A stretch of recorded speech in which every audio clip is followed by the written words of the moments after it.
All right, it has been exactly 2 years to the day since I brought this Bronco home from the dealership.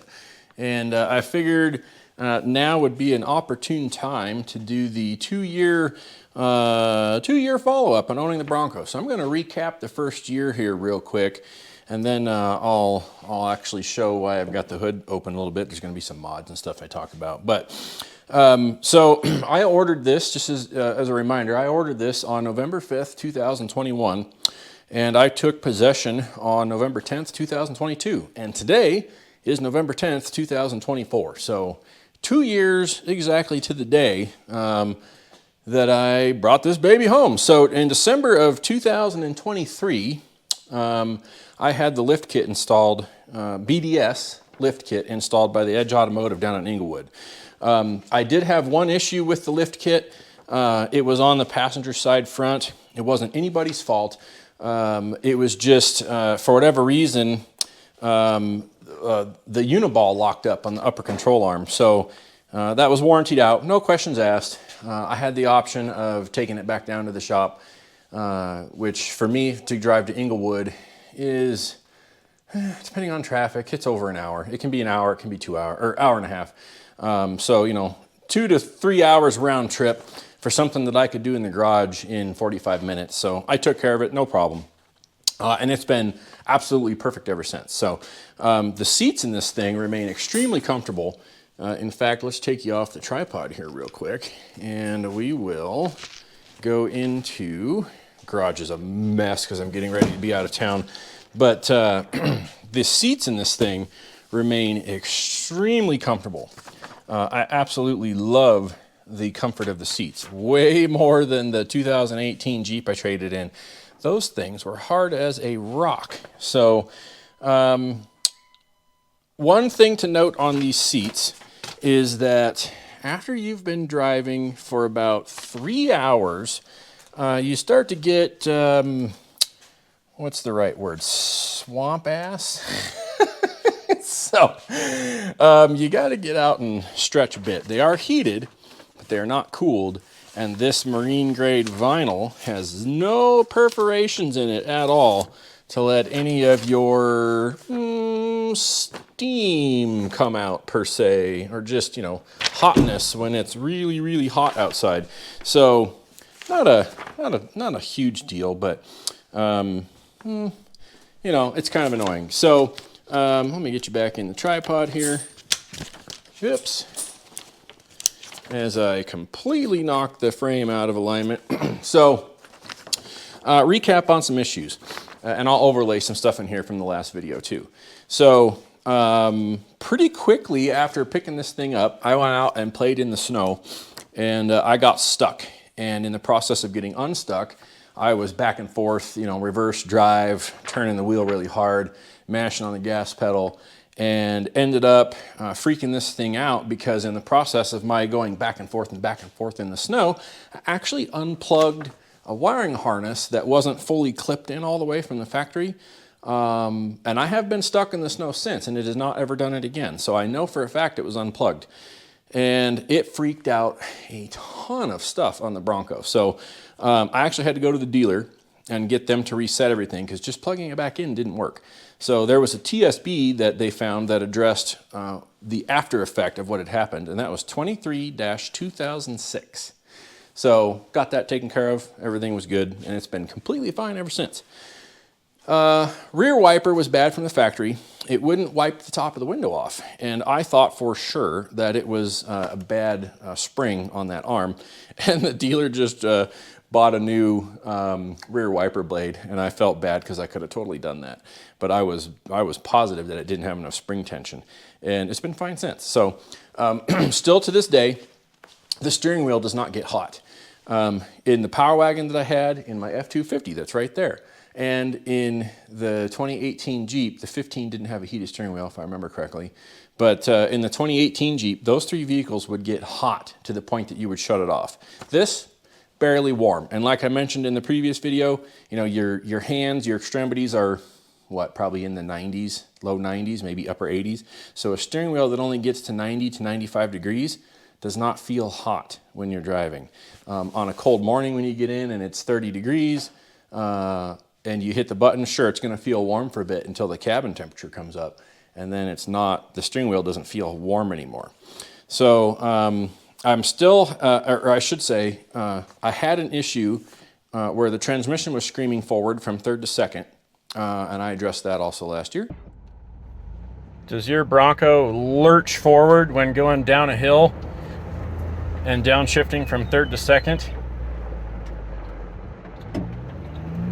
Yeah, you have to stand on the brake pedal when it does that. TSB 23-2352 helped. It went away for almost 6 months, and now that problem's actually come back. So another thing that was going on was the driver's side window was catching on the weather strip. Dealership replaced the weather strip. They said it was so soft that the window was going up too far, so when it rolled down that 1/2 inch, the window would catch and it would wiggle like you're pulling a fish out of the water, and it'd sit there and flop around. So they adjusted the window, put new weather strip on. It's been fine since. There's a caveat to that. I'll cover that in my second year issues. Another first year thing, the hood latch was bad. So there was something going on. Where's the thing? Good grief. Oh, that's because I don't have it latched. So there's something going on with this hood latch down here, and I never really could tell what they replaced. They replaced, I'm assuming they had to replace this whole mechanism, take the grill off and everything, because basically what would happen is you'd have this thing parked and the doors locked, and the alarm would go off. Or you'd be driving down the road, and all of a sudden it would start dinging at you and tell you that the hood was open, which it would not stop dinging. You would actually have to pull over, get out, open the hood, shut it, and then it would stop doing that. So when I took this up to the dealership, it sat there. I think they had to order that part, so it sat there for a couple days. I got like a 6 notifications on my Ford Pass app that the alarm was going off. So it was doing it in the dealer's lot, and they got to experience it, which is great because then it was fixed. So, modifications. The first thing, I had this ordered before I even had possession of the Bronco. I put this catch can on. Not totally necessary, I don't think, but it is catching stuff. Every oil change, I'm dumping out about a teaspoon of oil out of that thing.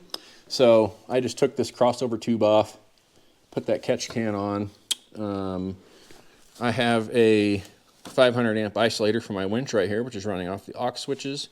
And I have my, I think that's a 50 amp circuit breaker, but I've got a 50 amp power lead going to the back to charge up the lithium battery in the back. And I've covered all that on the previous video, so you can always go back and check that stuff. So I had a problem with mice last year. I don't know how. I guess it could happen anywhere, but I'm in the city.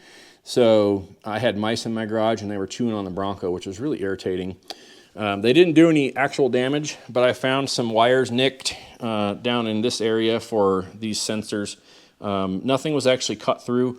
They were eating all the tape off of the wiring harness that runs along the driver's side frame rail. You probably can't see that because it's dark in the garage because it's cold outside. So I have the door down. But I just ended up pulling those little clips off and retaping all that. And it's been fine since. So one other thing that I've noticed, and I don't think this is going to be any particular issue, but do you see this? I've been keeping an eye on that, and when I wash this thing, I power wash off the engine bay really lightly. But there is some kind of oil seepage coming out right there, and it's catching the dirt. And it's coming from this little fill neck extension, because as you can see, it wiggles. So when you take the fill cap off or go to loosen it, you're physically moving that little extender tube. So I don't think that's really going to be an issue. That's just probably some oil vapor that's getting by that. But otherwise, like everything going on in here, everything's been fine. So let me reset this, and we'll go over some second year stuff. All right, so second year stuff. After my trip to the dealer last year, I think they flashed an update when they were adjusting my windows and replacing that weather strip on the driver's side, because now my driver's side windows will roll down when I unlock the the doors and my passenger sides do not. When I hit the unlock button, you can see that the driver's side windows roll down. If you lock them, they roll up. So there's that. So there's your driver's side. And after a few seconds, if you don't open the door, they'll roll up. But on the passenger side, they don't. So that has been a kind of annoying thing that I've dealt with for about the last 11 months. My Googling on the internet is that there's a control module for each side's windows, and those control modules can be updated because the 23 and up Broncos do what my 22 Bronco is doing from the factory. So when I bought this, the windows don't roll down when you unlock the button that half inch. And on the 23s, I think, and the 24s, they do. So that's an update that can be installed on these things. So I complained to the dealer that, number one, I don't want it to do it, but this may not be an update that you can roll back from. Sometimes they're only forwards. So I don't want that feature, but what I do want is it to be unison on each side. So either they're going to have to make the passenger side match or get the driver's side to stop doing it. Another issue that I was having, which I'm pretty sure is completely gone now via over-the-air updates, the center 12-inch display would lock up and reboot repeatedly on fire up of the engine. So basically you'd get in, and I don't have a good video of this. I took some pictures, and I can't even find the pictures anymore. But I would start this thing up, and it would freeze on the little Bronco logo, and then you would start driving, and the radio would completely turn off, and after about 10 seconds, it would turn back on, and then it was fine. And it would do this pretty frequently. And I noticed 1 or 2 over-the-air updates ago, this thing hasn't done it since. So I think Ford addressed that issue. I actually took that off of my list of things for the dealership to check. So another thing, just preventative, there's a TSB out there for muddy, gooey water intruding into the alternator. Do you hear this thing making all these weird, it's like firing up the fuel pump. I don't even have the key on me. It is inside the house on the kitchen table. That's one of my gripes. I don't know what this thing sits here and does, but it relays kick on and the fuel pump kicks on and all kinds of crap kicks on all the time. It's so weird. But TSB 22-2392, as a preventative issue, since I'm oftentimes on trails that have some water crossings that are questionably gross, I asked if they could put on that little alternator shield, because for whatever reason, Ford put this alternator on the bottom of this engine, and it's like the absolute stupidest place for an alternator, because like on my truck, on the Power Wagon, well, my 18 Jeep didn't have an alternator. That was really weird. But even on my 15 Jeep, the alternators are on top of the engine where they belong, so they don't get water and crap in them. But I'm going to have them put that little muddy water shield on so I don't have a problem. There's a wiper motor, TSB. I don't have that TSB number, but they have to pull this little cowl off and plug directly into the little wiper module. And it's like a 2-minute flash. And then the wipers won't be so slow when the window's kind of half dry. Like it's just barely spitting rain and the wipers are trying to go. These things are really slow. So that will get that fixed. There's a seatbelt recall. And, I've also got footage I'm overlaying in here while I'm talking. But there's a seatbelt recall to where I guess it's too hard to put the seatbelt on. So I'll throw that footage in here right now. There's a seatbelt recall that apparently it's too hard to put the seatbelt on. But yet every time I grab it, I can grab it without incident. I can literally just grab it and put it on. So I think that little recall pins, it pins this thing up somewhere in this vicinity. I don't know if that's just from people having their seat too far forward or what, but I mean, I'm right-handed, so I'll just sit in here like I normally would. And well, actually, let me just put this on the dash so it can kind of mimic the real deal. So I would get in, I would shut the door, and I just grab it and put it right on. Like there's not even an issue. So I guess some people just choose to not wear the seatbelt because they can't grab it. That was some weird recall. I don't know. I can grab it just fine and dandy, so I don't get it. And there's a clicking sound that's coming from the steering rack. I don't think there's anything actually wrong with the steering rack. I really don't. I think that's just normal. But I said, you know, since I'm going to have it up here, why don't you guys at least just look? That's just an inspection. I think they're going to do that anyway. Just check, because I can hear it when I'm off-roading. I can hear a really light click. And if you jack the thing up in the air and you actually wiggle the tire, you can hear it click. So again, I think that's just rack and pinion. I think that's just how that is, because there's no slop. It drives perfectly straight down the road. No issues with steering whatsoever. Because when I went to 37s, I specifically bought the wheel and tire combination that I did, because there was only, like, if I remember right, 10 or 12 pounds difference between the factory tires and those incredibly heavy beadlock capable wheels and what I bought. So going from the stock 35 to an aftermarket wheel and tire 37s only picked up like 10 or 12 pounds per corner. So that's pretty good. Now, the transmission downshifting, that problem has absolutely come back. And I'll wiggle my hand over here so my light stays on. That has come back within the last 4 to 5 months. That is still a major safety issue, a major complaint of mine. I might even throw in some footage of what it was doing before, but I also covered that in last year's video. I'm going to ask them if there's a transmission update for this, because that just absolutely freaks me out. That will be the #1 reason why I get rid of this thing, is if it continues to do that, to where you're going down a steep grade and it shifts into second and it uncontrollably slams you forward. You could kill yourself driving off of a cliff. If you're on a shelf road making a 3-point turn, or you could ram the car in front of the Jeep or Bronco in front of you while you're off-roading.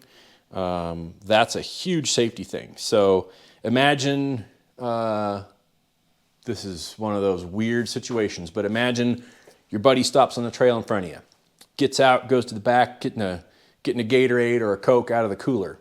You're creeping up behind him. This Bronco goes from third to second. You uncontrollably accelerate forward to the point that it overpowers the brakes, and you slam into the back of their vehicle. You just pinched him between your solid steel bumper and his rear end and lopped him off at the waist. That could kill somebody. So that's a major thing. Now, I'll also overlay some stuff in here. Passenger rear window I was having an issue with. I'll throw that clip in here right now. This passenger rear window would go auto down, and then you'd hit the auto up, and it's still kind of being argumentative, but it is going up now. But I did that retrain thing where you hold the button down and then you pull it up and you hold the button up. But now when I hit that, it's going up. So I might have fixed that on my own. I'm still going to have the dealership look at it just because they're going to have this thing. But yeah, for whatever reason, it wouldn't auto roll up anymore. It was weird.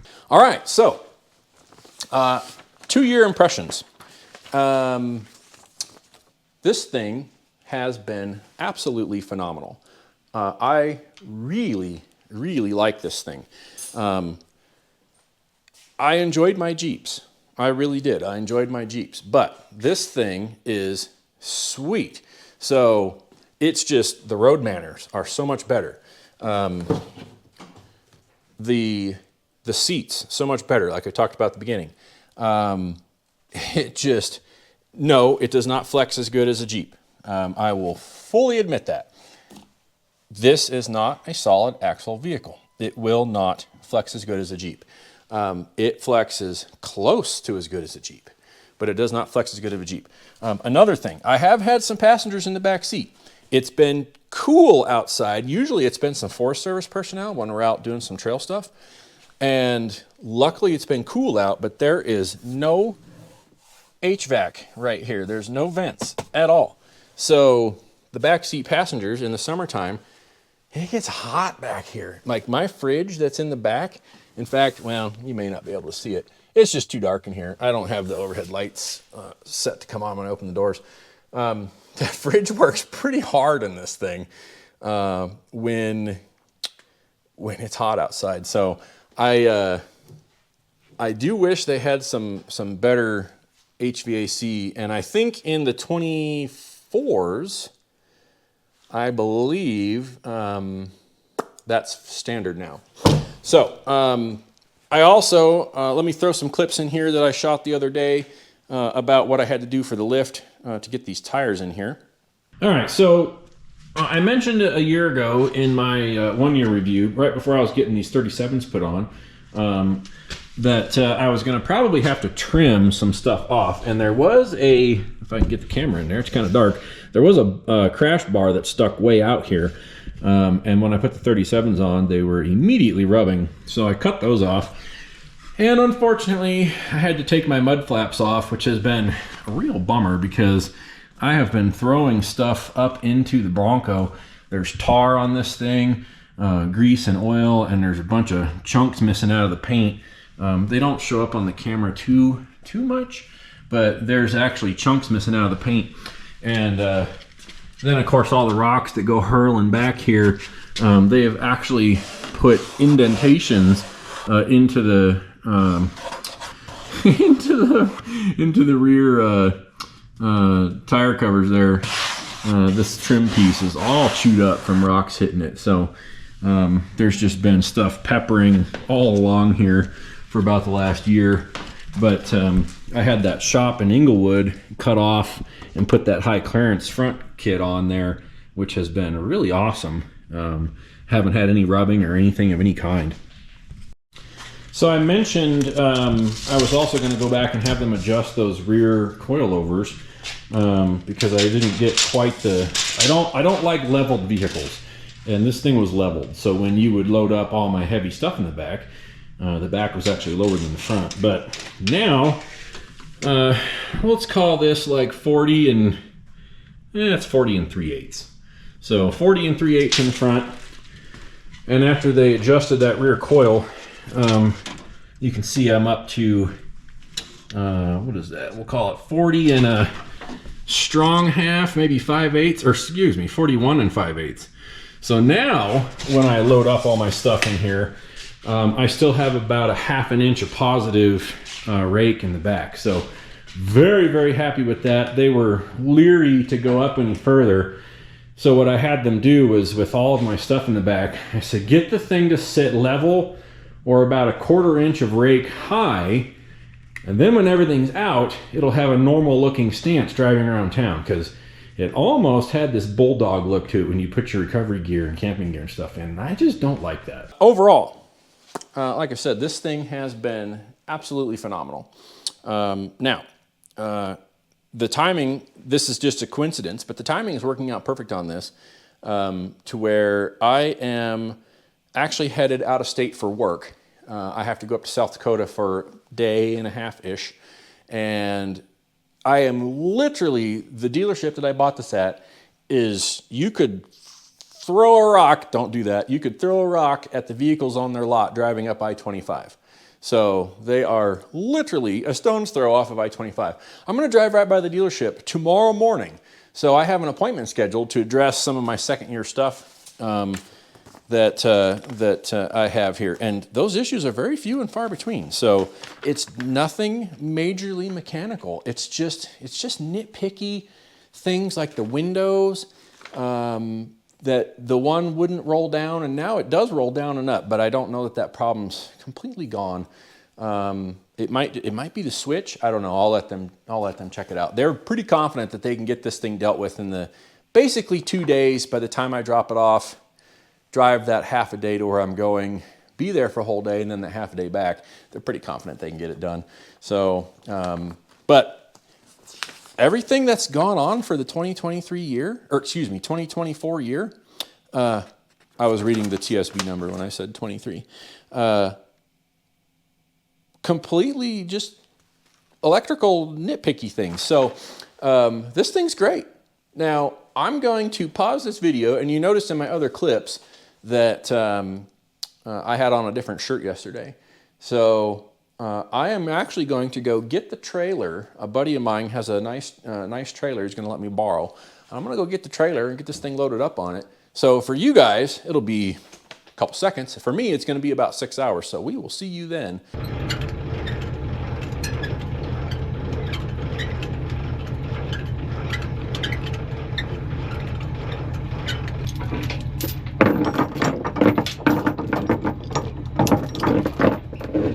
Been a hot minute since I've hooked up a gooseneck. This is awesome.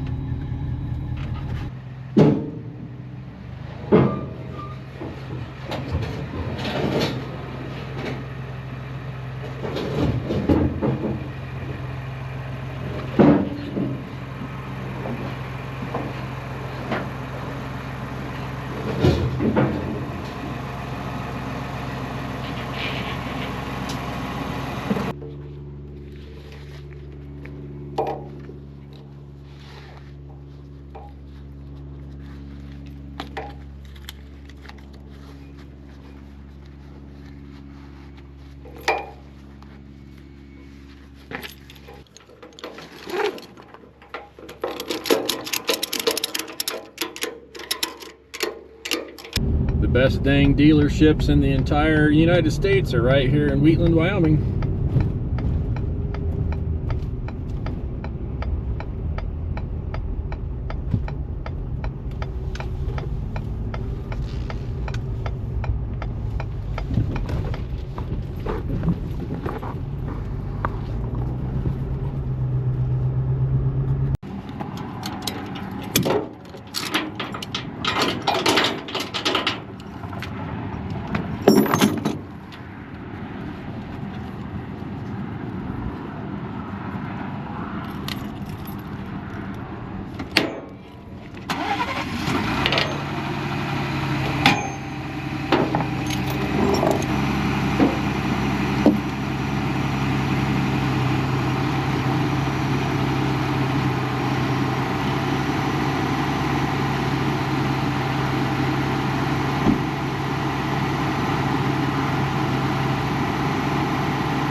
Okay, it is now Thursday, the 14th of November, and I am back from the dealership. I'm back from South Dakota.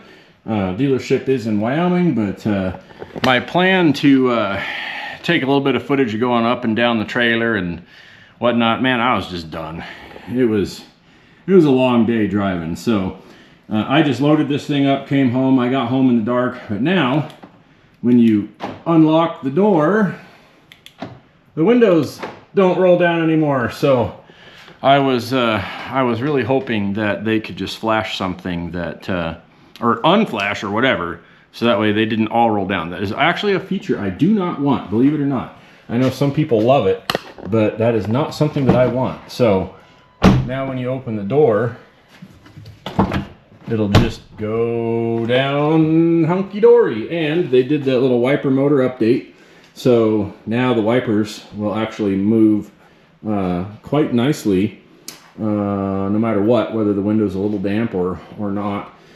And I had them check out the steering rack down here under the bottom, and by the noise that I was complaining about, it was totally normal. So as I suspected, totally normal, not anything to be concerned about. So the one thing that I took off of the list because they were just running out of time and I was driving back was that transmission downshift from third to second. So that's still a pending thing. But all in all, like I said in the beginning, this thing is absolutely phenomenal. I love this thing. I actually have purchased some BDS cam lockouts, and I actually have upgraded tie rods. And I've never put them on because I've not had a tie rod problem, and I have not had the alignment jump on me. But I do have everything marked, so if for some reason if for some reason that changed, I could just buzz those off and put the lockout plates on myself, or run it down to one of my friend's shops that's down in Inglewood. Like I said before, I know multiple people with shops. So anyway, I think it's time to wrap this up. 2 years is done. This thing is awesome. It's not going anywhere anytime soon.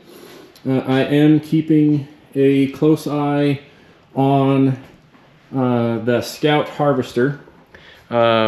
I put down a $100 deposit just to hold my spot in line, and if I don't like anything that I'm seeing long term, then I'll get my $100 back. But for now, this baby is going to continue to be the off-roader and fun toy for at least the next couple years. So we'll just keep on rocking, and there'll be a year 3 video for sure. So if you have any questions, let me know. And that's it, man. I appreciate it. Thanks for watching.